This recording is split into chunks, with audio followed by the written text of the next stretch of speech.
O tema dessa festividade, pode tirar um pouquinho para dar no microfone, só um pouquinho. Por favor. Vamos lá então, todos juntos? Porque eu, o Senhor, teu Deus, te tomo pela tua mão direita e te digo, não temas que eu te ajudo. Amém? Os irmãos podem sentar. Louvado seja Deus.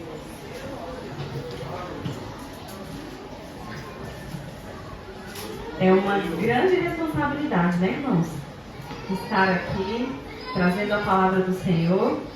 E é um grande desafio fazer o encerramento, né? Aí ontem eu não pude estar aqui, mas quando cheguei lá na chácara eu perguntei, mãe, me fala o que a Elidiane falou, para saber se não foi o que está aqui. Aí minha mãe me contou, eu falei, não, beleza. Aí hoje de manhã, pastor Arnaud, e eu, né, pensando, Senhor, já está pronto para falar, não sei o que ele vai falar. E aí ele falou, e eu, glória a Deus, aleluia. Aí ele começou a falar um pouquinho, eu falei, Senhor, deixa pra mim. Aí ele mudou e seguiu. Aí o Senhor, muito obrigada. Eu pedi, Senhor, reserva essa porçãozinha pra mim, né? Pra não ficar repetitivo. Mas, irmãos, a palavra do Senhor é isso. Eu acredito que se tivesse mais 4 dias de festa, com esse mesmo versículo, cada pessoa que viesse aqui teria uma parte especial da parte do Senhor para trazer de um direcionamento a partir dessa palavra, né? E aí, irmãos, eu fiquei muito contente porque o contexto histórico já foi abordado, e obrigada, Jesus, né? Porque levaria um bom tempo. E aí, todos os irmãos já sabem em que contexto esse versículo foi escrito. Olha, esse celular que ficou aqui eu quero aproveitar, hein? Não sei de quem não, mas foi bom. Então, irmãos, os irmãos já sabem, né? Os irmãos que estiveram aqui ontem, hoje pela manhã, já entenderam qual é o contexto. E aí, eu vou prometer para os irmãos que eu serei breve, né? Serei sucinta, tanto que daqui a prova é só uma página, não é nem uma folha. Frente e verso é só a frente, só uma página. Então não vou demorar. Mas o Senhor ministrou algo no meu coração e eu quero trazer para os irmãos nessa noite, a partir daquilo que o Senhor preparou para nós, com esse tema. E é engraçado, curioso, porque existem palavras que são de exortação, né? Eu me lembro da última festividade dos Senhores que eu preguei, foi uma palavra muito de exortação, né? E eu fiquei assim, meu Deus, né? Será? Mas fui lá e falei, amém, glória a Deus. E essa daqui é um abraço, assim, né? É um consolo, é um conforto, é um bálsamo para os nossos corações. E é isso que o Senhor quer falar para nós, né? O Senhor sabe exatamente qual é a necessidade do seu povo, qual é a necessidade da sua igreja. E como o nosso pastor falou, é direcionado por Deus, né, irmãos? Não são pessoas que escolhem. A gente pensa assim, fulano de tal escolheu o tema. É o Senhor que escolhe, né? O Senhor que escolhe. E aí o Senhor tem para nós essa noite uma palavra de encorajamento. E eu quero que vocês saiam daqui, de fato, encorajados. Porque essas palavras que o Senhor trouxe para nós são de encorajamento. E aí vamos lá, irmãos. A gente já sabe que essa profecia de Isaías foi para o povo de Israel, mas assim, o Israel literal de Deus, né? Nesse versículo aqui está falando literalmente do Israel de Deus, o povo escolhido de Deus. Mas o mais interessante é que essa palavra tem aplicação à igreja nos dias de hoje, né? E a gente tem que ter esse cuidado de quando a gente vai principalmente pregar textos do Antigo Testamento, para confirmar no Novo Testamento se existe essa aplicação para a nossa vida nos dias de hoje, né? E essa palavra tem sim essa aplicação. E aí, olha só, no versículo 8, dos versículos 8 ao 13, eu queria convidar os irmãos para nós lermos todos juntos, do versículo 8 até o versículo 13, para nós entendermos exatamente que palavra foi essa e como ela se aplica às nossas vidas no dia de hoje. Então vamos lá. Mas tu, ó Israel, servo meu, tu, Jacó, a quem elegi, semente de Abraão, meu amigo, tu, a quem tomei desde os confins da terra e te chamei dentre os seus mais excelentes e te disse, tu és meu servo, a ti te escolhi e não te rejeitei. Não temas, porque eu sou contigo. Não te assombres, porque eu sou o teu Deus. Eu te esforço e te ajudo, e te sustento com a destra da minha justiça. Eis que envergonhados e confundidos serão todos os que se irritaram contra ti, tornar-se-ão nada, e os que contenderem contigo perecerão. Buscá-los-ás, mas não os acharás. E os que pelejarem contra ti tornar-se-ão nada, e como coisa que não é nada, os que guerreiam contigo. Porque eu, o Senhor teu Deus, te tomo pela tua mão direita e te digo, não temas que eu te ajudo. Olha só que palavra de encorajamento, né? Se alguém tivesse com medo, ouvindo através do profeta o Senhor dizer essas palavras, já seria suficiente para tomar um gás e falar, não, vamos seguir, vamos firmes, né? Porque o Senhor está conosco. Mas aí fica aquela questão, tá, Sueli, mas aí essa palavra foi para o Israel literal de Deus, lá no Antigo Testamento. Como é que essa palavra se aplica a nós? Como é que eu vou entender que quando Deus está falando do Israel, Ele está falando de mim também? Vamos juntos? 1 Pedro 2, de 9 a 10. Você vai entender agora, lá no Novo Testamento, a confirmação de como nós somos enxertados nessa promessa. De que nós fazemos parte desse povo. E de que nós podemos desfrutar desse encorajamento hoje. Então, ó, 1 Pedro 2, 9 e 10. Mas vós sois a geração, sacerdócio, nação, povo, para que anuncieis as virtudes daquele que vos chamou das trevas para a sua maravilhosa luz. E próximo. Vós que em outro tempo, não erais povo, mas agora sois povo de Deus, que não tinhas alcançado misericórdia, mas agora alcançastes misericórdia. Está resolvido. A gente foi enxertado, a gente faz parte, e esse encorajamento é para nós nos dias de hoje também. Você crê? Você recebe? Amém? E aí, irmãos, eu quero te chamar a atenção para algumas coisas que são faladas hoje em dia, que são ensinos falsos, que são coisas que a gente precisa ter atenção. Porque, vamos lá, essa palavra foi dada ao povo de Israel, nós fomos enxertados nesse povo, então nós fazemos parte desse povo, e essa palavra de encorajamento vem a nós também. Então muitas pessoas podem pensar assim, pronto, agora nada me abala, né? Agora ninguém me derruba, agora eu vou ficar por cima o tempo todo. Mas essa é uma falsa ideia de que o crente está imune aos sofrimentos dessa vida. Eu me lembro de quando eu morava aqui, nós morávamos aqui atrás ainda, e sempre passava na rua carro anunciando, né, propaganda, mensagem e tudo, e tinha de uma igreja, né? De uma certa igreja. E aí eles falavam assim, pare de sofrer, né? E aí, e eu ficava só ouvindo e prestando atenção. Tá, para de sofrer. E aí essa ideia, o que está englobado nessa ideia? De que se você aceitar Jesus e você começar a seguir a Cristo, todos os seus problemas estão resolvidos. Você nunca mais vai ser triste, você nunca mais vai ter problemas, você nunca mais vai ter dificuldades. E é mentira, né? É mentira, porque todos nós que estamos aqui fomos enxertados, nós fazemos parte desse povo e sofremos, né? Então, irmãos, a palavra do Senhor nos diz o contrário disso. Vamos ver juntos?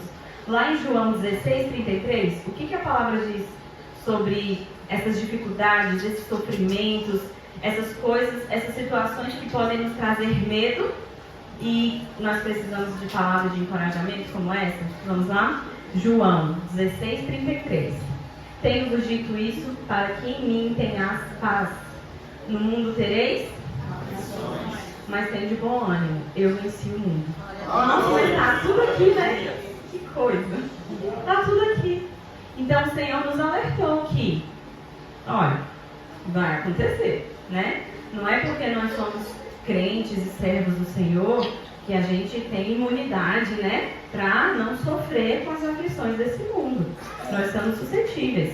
Quem estava aqui hoje de manhã pôde ver materialização desse ato com o pastor Arnaud pegando a carteirinha, né, dele, que reconhece ele como pastor do ministério, e ele falou, isso daqui, no mundo espiritual, diante das aflições, isso daqui não significa nada. Não quer dizer assim, Satanás chega, né, para tentar, aí, opa, aqui minha carteirinha, não tem carteirada. Não tem carteirada pro Satanás, ele não quer saber. E, às vezes, é até o contrário, né? Se tu apresenta a carteira, ele chama a patente, né? Para poder afrontar mais. Então, irmãos, não tem essa ideia de que, eu sou muito crente, então eu não vou cair. Eu não vou ser tentado. Eu não vou passar por isso. Não, irmãos, a palavra do Senhor é muito clara em dizer, meus irmãos, nesse mundo, o Senhor nos diz, vocês vão ter aflições, nós teremos aflições, mas tem de bom ânimo, porque eu venci o mundo, ele venceu o mundo. Então, mas muitas vezes a gente pode se perguntar assim, mas por que o crente tem que sofrer, né? Então eu costumo de dizer assim que pra gente parece que é sempre mais difícil, né? Parece que é sempre mais.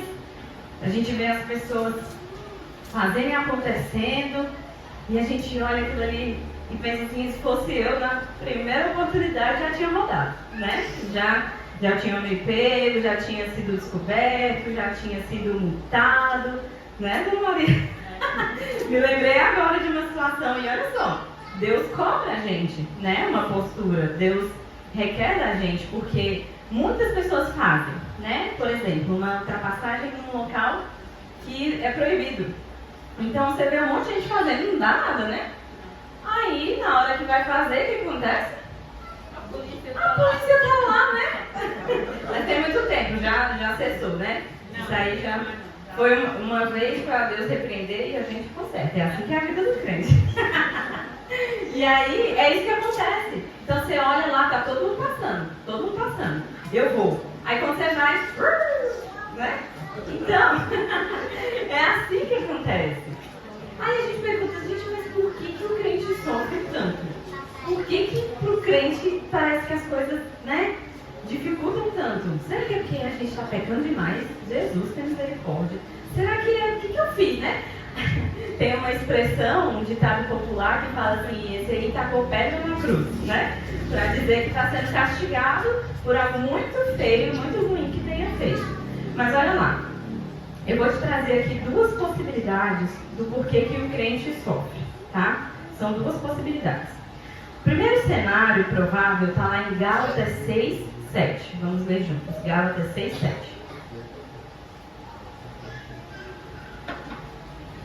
Então, o primeiro cenário possível pode ser esse. Não erreis. Deus não se deixa escarnecer, porque tudo que o homem semear, isso também ele ceifará. Eita, mas essa multa, cara, desse jeito, que provação, né? Mas quem não fez a ultrapassagem devida não vai precisar pagar essa multa. Nossa, mas reprovei nessa prova, era tão importante, mas quem não negligenciou e perdeu tempo com redes sociais e outras coisas e estudou, teve o resultado, né? Então, assim, são só exemplos de que muitas vezes a gente pode até se arrepender e deve dos nossos erros, mas ainda assim a gente vai colher os frutos das nossas escolhas, porque nós somos responsáveis pelas escolhas que nós fazemos. O perdão do Senhor nos alcança, e isso é graça para nós irmos para o céu. Mas enquanto estivermos aqui, a gente tem que arcar com o peso da responsabilidade das nossas escolhas. Então, muitas vezes, a gente está vivendo algumas situações porque a gente foi negligente. Então, vamos pensar o seguinte, nossa, estou passando por um problema financeiro terrível. Uma situação assim que, meu Deus, eu não sei como sair disso. Foi o Satanás. Foi o Satanás que passou seu cartão. Foi o Satanás que fez as parcelas e não calculou se dava para pagar ou não. O que a Bíblia fala sobre aquele que vai construir a casa e antes não calcula se vai poder finalizar a obra, né? Vai passar vergonha. É isso que estou parafraseando, mas é isso que a Bíblia diz. Então, muitas vezes a gente está numa situação difícil que a gente mesmo se colocou, né? às vezes a gente está passando por uma enfermidade, um problema de saúde, vou ter que passar por uma cirurgia, vou ter que fazer um tratamento pro resto da vida. É uma doença crônica, não tem cura diante da medicina. E a negligência que a gente teve lá atrás com os nossos hábitos, que não eram saudáveis, que não eram, né? Sempre lembro do Ailton correndo. Meu Deus do céu, esse homem corre. E aí a gente passava de manhã, de carro, eu ia para a faculdade quando estudava de manhã, às vezes, passava eu, olá, Ailton, correndo. Voltando, né? Cuidando da saúde, está plantando uma coisa para colher, já está colhendo, vai colher no futuro. Da mesma forma, aquele que não cuida, que não presta atenção, que negligencia isso, uma hora também vai colher. Então, às vezes, muitas vezes, por que o crente sofre? Porque o crente erra, irmãos.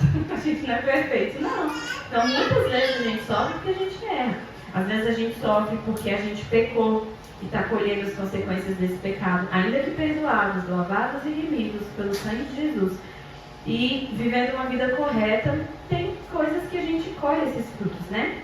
Agora fica aqui um alerta para a gente ter muito cuidado para não apontar e dizer, olha lá o que fulano está passando, isso aí é porque deve estar em pecado. Isso é muito perigoso, sabe por quê? Vamos ver agora o seguinte cenário. João 9, de 1 a 3. Por que a gente não pode afirmar isso? Vamos ver o que a palavra diz. João 9, de 1 a 3. E passando Jesus, viu um homem cego de nascença. Ó, problema, hein? Cego de nascença.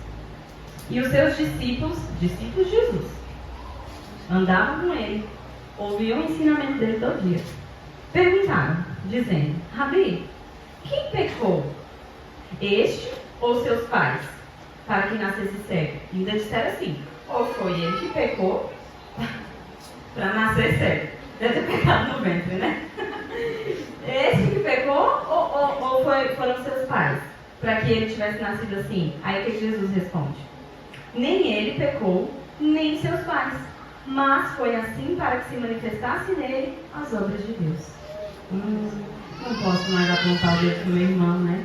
Que coisa. Porque às vezes é só trabalhar de Deus. Porque algumas pessoas precisam de um trabalhar diferente. A forma que Deus trabalha na vida da Stephanie é diferente da forma que Ele trabalha na minha vida. Porque Deus sabe tudo que ela vive, as necessidades dela, as áreas que precisam ser trabalhadas nela, e da mesma forma comigo. Então, eu não posso usar a minha régua para medir a vida do outro. É basicamente isso aí que a palavra está nos ensinando. Então, por que o crente sofre? Às vezes, porque é consequência do pecado, dos atos, das ações. Às vezes, simplesmente porque Deus tem um mistério. E mistério é uma coisa que a gente não entende, né? Mistério é algo que ainda vai ser revelado. É algo que talvez quando a gente estiver lá na glória, Jesus fale assim, agora senta aí todo mundo, que eu vou explicar uma coisa para vocês. Pode ser que seja. Então, existem esses dois cenários do sofrimento do cristão. E aí, podem ter outros cenários também. Mas eu separei esses dois aqui para a gente falar. Só que eu quero te dizer que, apesar, independente da adversidade, Deus permanece fiel. E Ele está presente e nos ajuda. Sabe por quê? Isaías 43, 1 a 2. Vamos ver. Pai, esse menino é uma bênção, né? Oh, glória. Deus te abençoe, Rafael. Isaías 43, 1 e 2. Mas agora, assim diz o Senhor que te criou, ó Jacó. Ó Jacó, quem é Jacó? Israel. Quem é Israel? Hoje eu e você também.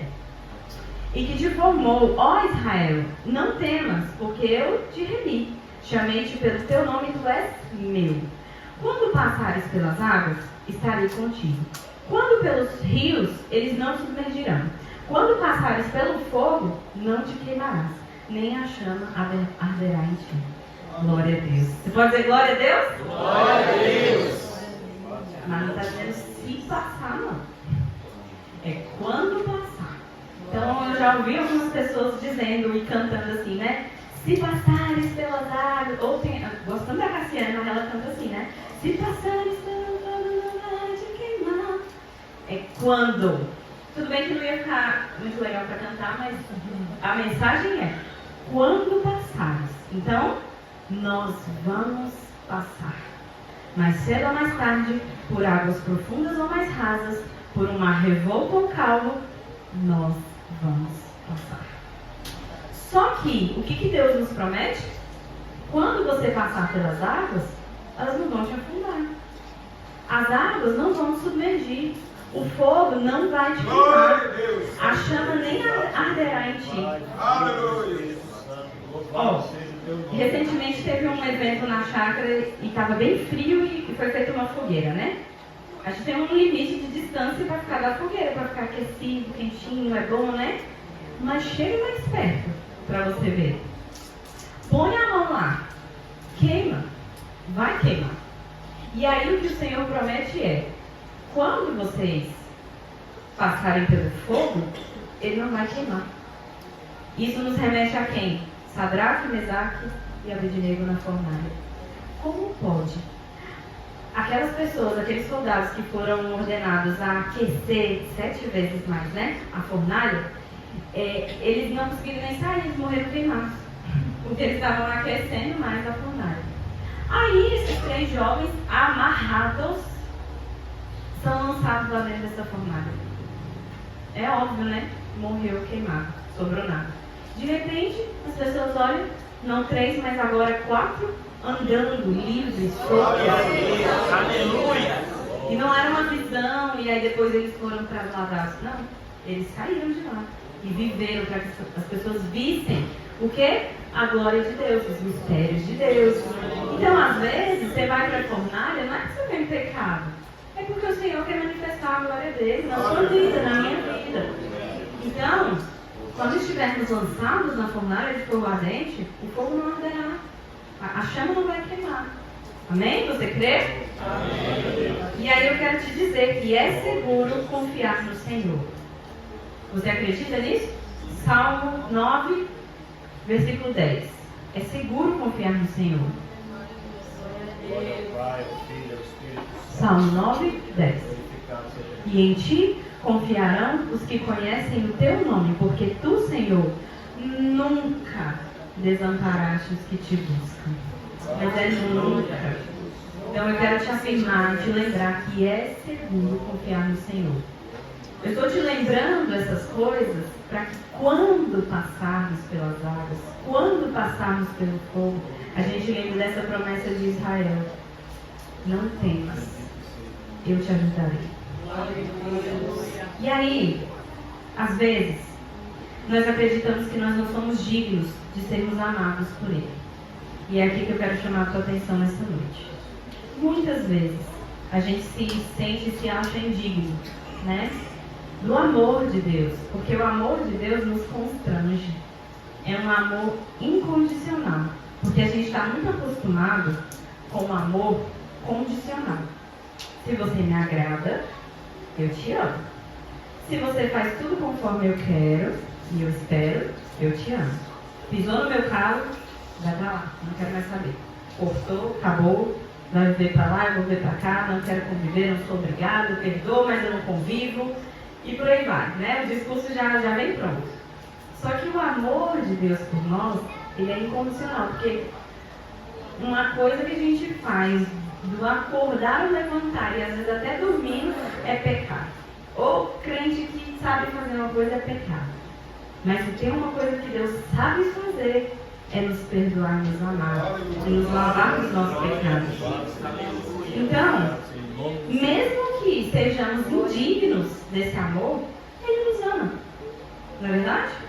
Então nós precisamos aceitar quem nós somos em Deus e o seu amor por nós. Isso aqui está falando sobre a nossa identidade. Eu já presenciei algumas situações de pessoas muito confusas sobre quem elas são.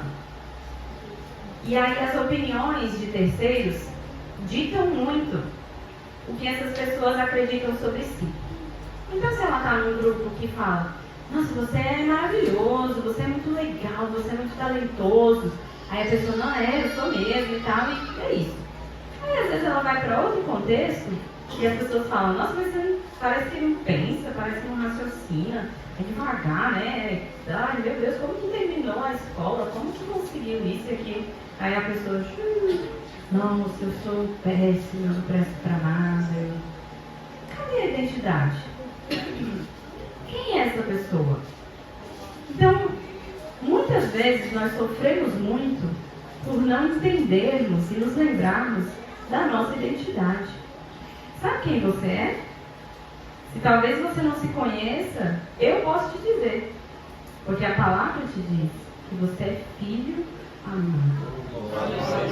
É isso que você é. Então, se alguém diz o contrário, deixa eu dizer. A Bíblia é a verdade. Agora, tem uma coisa muito curiosa que vem acontecendo ultimamente, que é relativização de tudo. Tudo é relativo, né? Tudo depende. Então, eu ouvi uma vez uma pessoa dizendo assim, mas a minha verdade é não sei o que, não sei o que, não sei o que. Então, você fica com a sua verdade e tal, e tudo bem e tal. Como assim? Eu aprendi diferente, né? A verdade é uma só. Não existe a minha verdade, a sua verdade. Existe o nosso ponto de vista, existe a nossa perspectiva, mas a verdade é uma só. Não é? Então, será que nós sabemos a verdade sobre nós? Alguém pode ter um ponto de vista diferente sobre quem nós somos. Mas qual é a verdade? Eu sou filho amado. Eu tenho um pai que me ama. Eu tenho um pai que me ajuda. Eu tenho um pai que não me abandona, que me estende a mão, que pega pela minha mão direita e diz, não tenha medo, eu te ajudarei. É isso que eu sou. Então, irmãos, mesmo que a gente não entenda e não aceite isso, Deus nos chama de filhos, nós somos filhos amados. Existem muitos cristãos que estão órfãos de pai vivo. Você já viu isso? A pessoa tem pai, tem mãe, mas se sente abandonado, se sente sozinho, sente que é sozinho nesse mundo. E tem gente que é mesmo, viu? Tem gente que tem pai, que tem mãe e que é sozinho. Porque se precisar, não tem como contar. Infelizmente, é a realidade de algumas pessoas. E aí, tem muitas pessoas que pegam esse filtro dessa realidade e aplicam para a paternidade de Deus. Só que aí é diferente. Olha só, no Salmo 27, versículo 10, vamos ver o que diz a palavra do Senhor. Já passei da metade, quase terminei. Porque quando meu pai e minha mãe me desampararem, o Senhor me recolherá. Então, ó, essas duas joias preciosas aqui, pastor Fernando e pastor Esther. Meus pais. Viu como a boca encheu? Mas eu sei que também é de vocês também. Eu aceitei já. Então, se tem uma coisa que eu tenho certeza, é que esses dois aqui nunca vão me desamparar. Porque eles me deram um gostinho do que é um amor incondicional. Porque, irmãos, pensa numa pessoa com um gênio bem difícil. Eles nunca deixaram de me amar.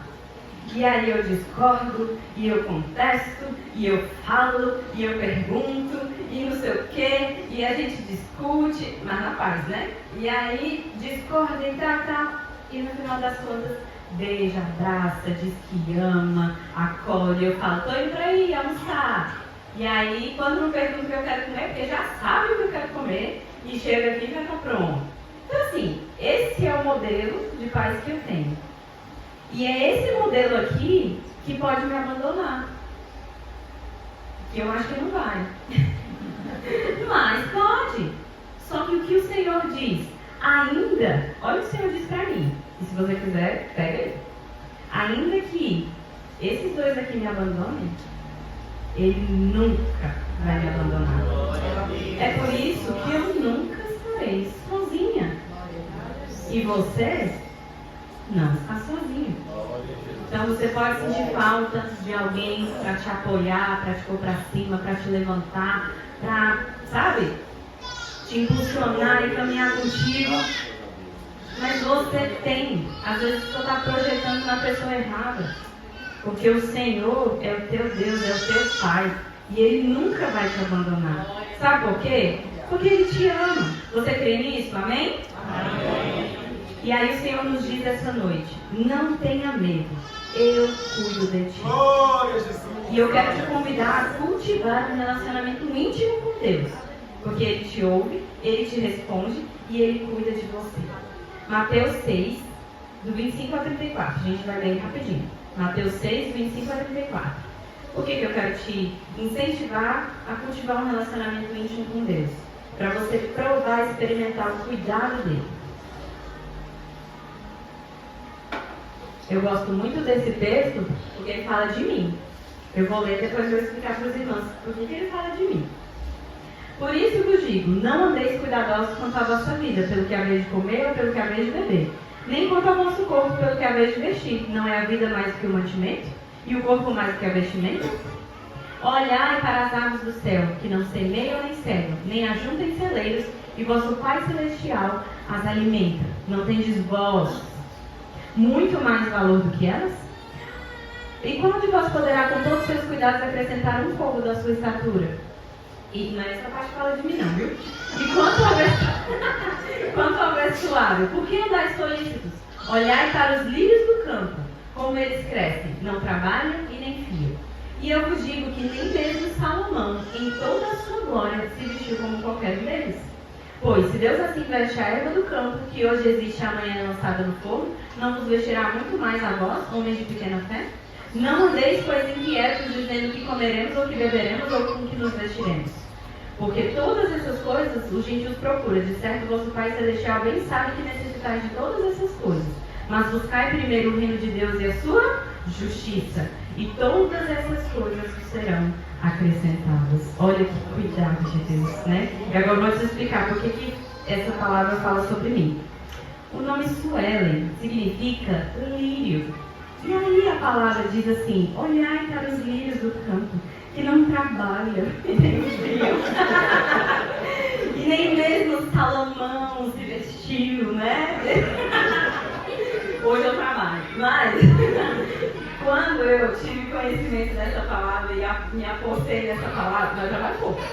E me apossei dessa palavra, eu vivi essa realidade. Eu não trabalhava não, irmãos. Mas Deus sempre proveu tudo. Absolutamente tudo. Tudo.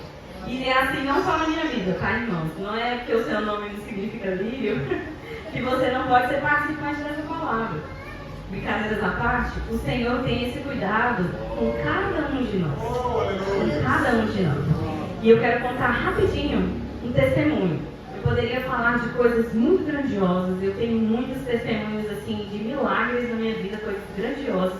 Por exemplo, minha faculdade, meu casamento, meu emprego. Tantas coisas eu poderia dizer, falar, testemunhar, testificar, mas eu escolhi uma coisa que para muitas pessoas pode parecer pequeno, mas para mim é tão grande, que mostra como Deus é detalhista, como Deus se importa com as mínimas coisas. Deus se importa com, olha só o beija-flor, né? É tão pequenininho, não é? Tão frágil.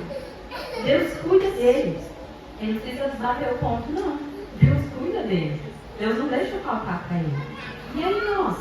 Será que Deus também não vai ter esse cuidado com a gente?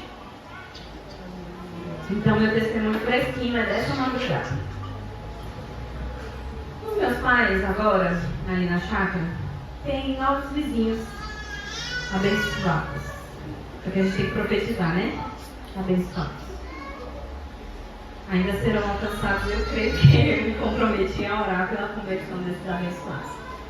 E eles gostam de ouvir música muito alta o dia todo, e a noite toda, e a madrugada toda. E lá na chácara não tem muro, né? Assim, na divisão é só a cerca, então o som passa livre. E o meu quarto é o primeiro, né? Desse som, da barreira desse som.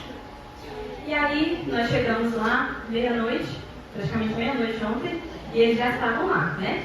Badalados lá. Então, beleza. Fomos dormir, estava super cansada, a gente foi dormir, era quase 1h da manhã. E aí eu demorei um pouco para pegar no sono, porque era por causa dessa barulheira deles, mas peguei no 2 horas depois, eu engasguei, acordei e não consegui mais dormir. Porque estava muito alto o som. E aí meu pai hoje de manhã, que som? Jesus. Eu tenho que orar mais, eu tenho que orar mais. E aí meu esposo, meu Deus. Mas aí, olha só, acordei e fiquei. E rolei de um lado para o outro. E aí fiquei incomodada. E aí coloquei o travesseiro.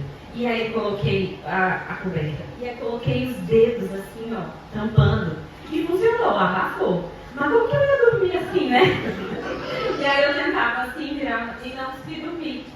E aí depois de muito tempo sentindo raiva e, né, pensando assim, abençoados. Aí eu lembrei, eu posso orar, né, gente? Eu posso orar. E aí eu já fiz algumas orações assim, mas ontem eu fui ousada. Veja bem, eu fui ousada. Aí na hora que eu ia começar a orar, o Senhor me lembrou de uma coisa. Antes de eu começar a orar, o Senhor me lembrou assim: vocês pedem e não recebem porque pedem mal. Aí eu, tá bom, não posso pedir para queimar o som. Entendi. Aí recalculei a minha oração, né? Falei assim: Senhor, o Senhor abriu o mar para o povo passar a pés enxutos. O Senhor pode fazer um morto ressuscitar. Existe alguma coisa difícil ou impossível para ti? Comecei assim, né? Lembrando da própria palavra. Eu falei assim: Senhor, se eles não estiverem dispostos a irem dormir e abaixarem o som pelo menos, nem pedir para desligar, pedir para abaixar. Então, Senhor, faz os meus ouvidos surdos a essa música. Porque daí eles fazem a festa deles e isso funciona, porque, né, meu pai não ouviu. Então, existia essa possibilidade. Meu Senhor, me faz com que eu não ouvir, faz com que eu não me incomode e eu posso dormir. Aí a parte que eu fui ousada porque eu falei assim: se o Senhor se importa, se o Senhor se importa com o meu sono, então, me deixa dormir. Eles desligaram.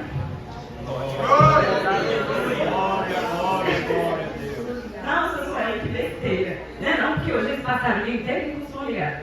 Não foi? A gente saiu para vir para a igreja e eles estavam com o som ligado. Passaram o dia inteiro com o som ligado. E ontem, quando eu cheguei, minha mãe já tinha falado que foi o dia inteiro com o som ligado. Eles não tinham por que desligar. E aí, na hora que eu fechei minha boca, eles desligaram. Aí eu pensei: será que eu estou surda? Só para dormir? Será que eu estou surda para dormir? Aí eu escutei uns cachorros assim de longe. E um galo cantando, que eu acho que já era umas 3 horas. Aí eu falei: não, deu certo. Aí eu dormi. Em casa. Acordei descansada, que é o melhor. Porque às vezes a gente dorme e a volta é quebrada, né? Acordei descansada. Aí o Senhor fala assim: isso aqui não é nada do que eu posso fazer com você. E aí o Senhor te diz nessa hora: se Ele olha para as aves do céu, para os lírios do campo, Ele não vai olhar para as nossas necessidades? Meu querido, você é amado. Você é filho amado de Deus. Então, quando estiver numa dificuldade, como o povo de Israel entraria, porque o profeta estava profetizando um tempo difícil que o pessoal iria passar, um momento de cativeiro. E aí, quando nós estivermos em um momento que parece um cativeiro nas nossas vidas, lembra dessa palavra: não temas, eu te ajudarei. Por quê? Porque nós somos filhos amados. Quem é você? Qual que é a sua identidade? Amado por Deus. Amado por Deus. A maior prova de amor já demonstrada em toda a história foi por mim e por você. Vamos falar de cor? Todo mundo já sabe, João 3,16? Porque Deus amou o mundo de tal maneira que deu seu Filho unigênito, para que todo aquele que nele crê não pereça, mas tenha a vida eterna. Não preciso falar mais nada em relação a isso. A maior prova de amor por mim e por você já foi dada. A maior prova de amor da história já foi dada. Então, não pense que você não é amado por Deus. Quem entregaria o seu próprio filho por alguém que erra dia após dia, peca dia após dia, muitas vezes rejeita esse amor, muitas vezes se afasta desse amor? Porque lembra que eu falei que o amor é incondicional? Estou terminando. Incondicional é esse amor. E foi por mim e por você que ele entregou o seu único filho. Único filho. E ele não precisou só, entre aspas, né? Chegar lá, ser pregado na cruz, morrer. Não. Ele viveu, ele desceu de sua glória, se fez como um de nós, passou por todas as aflições que estamos sujeitos e muitas vezes nem passamos, e sofreu.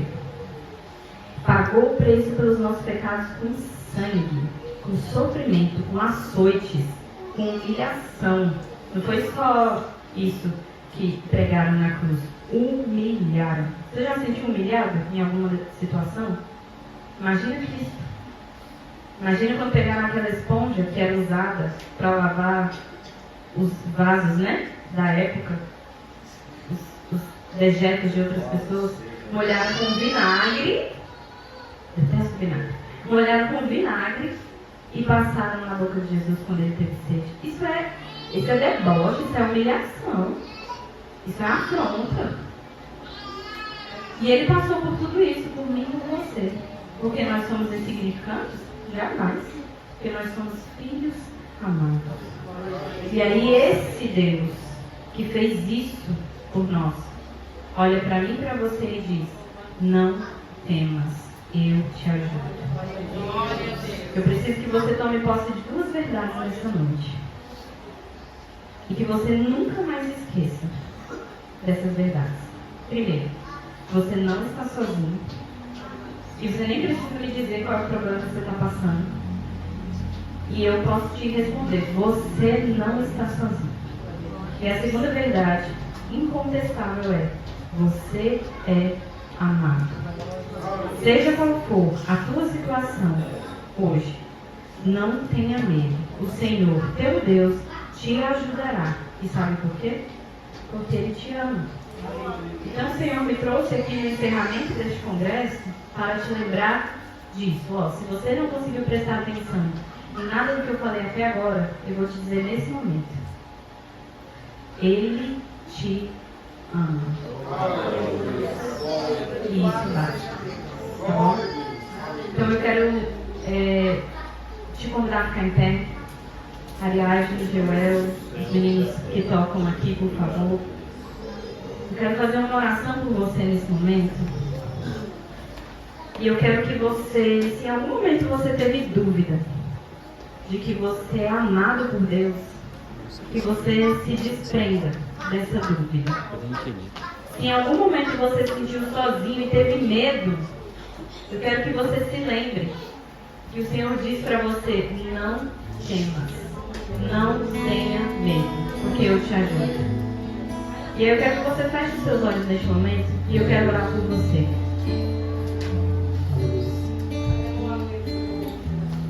Senhor, eu peguei a tua palavra, eu falei aquilo que o Senhor colocou no meu coração. E eu trouxe, Pai querido, aquilo que o Senhor queria que nós nos lembrássemos nessa noite. Que o Senhor nos ama. E é isso, Pai, é simples assim, é uma verdade simples de aceitar e viver. Então, Pai, se alguém ainda tem dúvida da sua própria identidade, que sejam lembrados que são filhos amados por Ti. E é para esses filhos que o Senhor diz: não temas, que eu te ajudarei. Senhor, que nós não nos esqueçamos que somos amados por Ti. Que possamos declarar de todo o nosso coração o quanto o Senhor nos ama, porque é a verdade. Pai, que nós possamos sentir esse amor nesse momento. Nós te louvamos, Pai. E nós te agradecemos pelo Teu amor. Cante essa verdade. O Seu amor é como meu coração, e eu me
Você acredita nisso?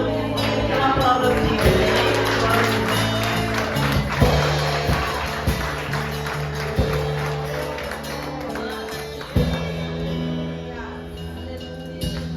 Graças a Deus. Glorificado seja o nome de Jesus. Ainda de pé,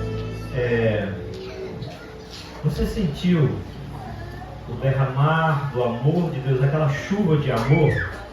Mensagem como essa, ela vem aos nossos corações como aquele pai que pega a criança com medo, correndo de um bicho, de alguma coisa,